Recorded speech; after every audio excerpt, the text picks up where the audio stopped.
The brilliant tactician and statesman Caius Julius Caesar, or Caesar, arguably one of the most famous people of all antiquity, cannot be ignored when one speaks of the Roman conquest of Gaul. This so-called Gallic War, immortalized by works of popular culture such as Asterix and Obelix, also has a lesser-known dark side to it. In academic spheres, the subject of severe war crimes on Caesar's behalf has been raised for many years now. And yet, Caesar's commentaries on the Gallic War remain popular literature in multiple layers of classical education. How so? To start, a debate currently exists in the field of comparative genocide studies as to the relevance of ancient instances of mass violence and if they can be classified as genocide. One side argues that genocide is a product of modernity, while others argue that the phenomenon is best understood when examined over a long period of history. Commentarii de Bello Gallico makes an interesting study. It is contemporaneous with the events it describes and is written by a participant who had a keen interest in his own public presentation. We define genocide as a deliberate killing of a large group of people, especially those of a particular race or nation, and while Roman warfare was very brutal, there are a few instances in the Bello Gallico that could be categorized as genocidal.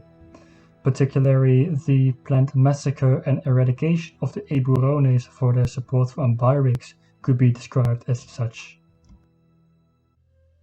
When Caesar returned from his campaign in Britannia, discontent amongst the subjugated Gauls had grown and prompted a major uprising amongst the Belgian tribes. In the year 54 BC, the Eburones tribe, living in the area of what is nowadays known as the southern Netherlands and Belgium, rebelled against the Romans under their leader, Ambiorix. 15 Roman cohorts were wiped out at Echuactuca.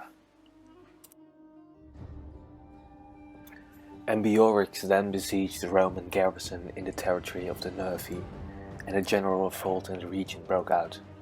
Indutiomarus and the Treveri tribe also joined the rebellion, being supported by tribes across the Rhine. The rest of 53 BC was occupied with a punitive campaign against the Eburones and their allies, who were said to have been all but exterminated by the Romans. Caesar wrote in his commentaries, "The race and the name of the Eburones will be wiped out as a punishment for their crimes." Caesar left on a punitive expedition against the Eburones. He had gathered many horsemen from neighboring tribes and was now sending them in all directions. All the villages and all the buildings which each beheld were burned down, and spoil was being driven off from all parts. Caesar himself set out to ravage and sack the territory of Ambiorix. He sent legions to all sides of Ambiorix territory. Everything was massacred, burned, or pillaged, and a large number of enemies were killed or captured. These are his own words, combined by archaeological finds such as cone holes and bone fragments, suggest that indeed Caesar committed genocide on the tribe of the Eburones.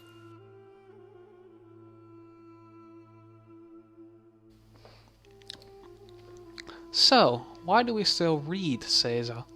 From an outsider's perspective, it might seem odd that the commentaries of a man who was known as an authoritarian warmonger, responsible for hundreds of thousands of gruesome deaths, are so widely praised and even taught in schools.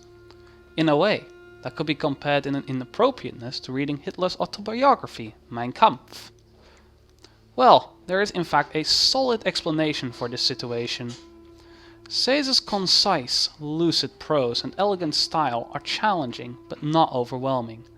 The great orator Cicero himself praised Caesar's prose as unadorned, straightforward and graceful.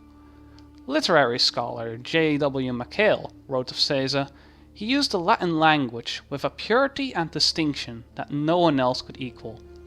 It is widely acknowledged that Caesar adhered to the rules of the Latin language more closely than any other Roman author. Furthermore, valuable lessons can be learned from the Bello Gallico. In Caesar we learn about ancient concepts of honor and glory. More importantly, we are steeped in matters that transcend timelines and cultures.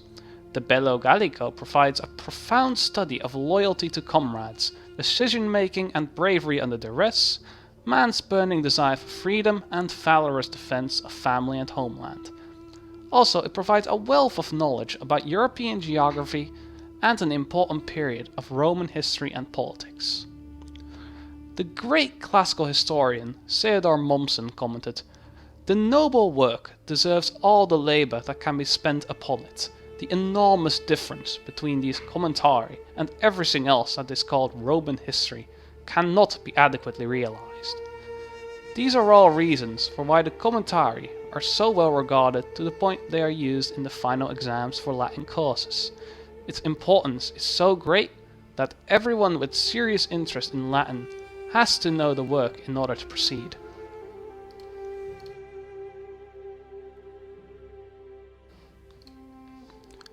The Commentari de Bello Gallico are commentaries written by Julius Caesar about the conquest of Gaul. In it, he intended to remove the Eburones tribe from the map as payment for their crimes. These crimes consisted of rebelling against Roman rule and all the bloodshed involved. This plan could be described as genocidal.